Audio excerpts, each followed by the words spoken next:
নিজের সবচেয়ে প্রিয় জিনিসটা হারিয়ে যাওয়ার পর হঠাৎ নতুন করে ফিরে পেলে মন যতটা খুশি হয়, আজকে আমি ততটাই খুশি। এটা দেখো। আচ্ছা, এখানে কতগুলো ফুল ফুটেছে কেউ গুনে শেষ করতে পারবে? এটা হয়তো আমার কষ্টের ফুল। কেন বলছি শোনো তাহলে।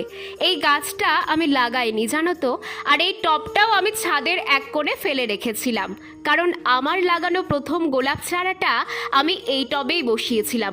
ও ছিল আমার সবচেয়ে প্রিয়। তোমরা ভালো করে দেখলে এই টবে এখনও ওর মরা ডালপালাগুলো দেখতে পাবে।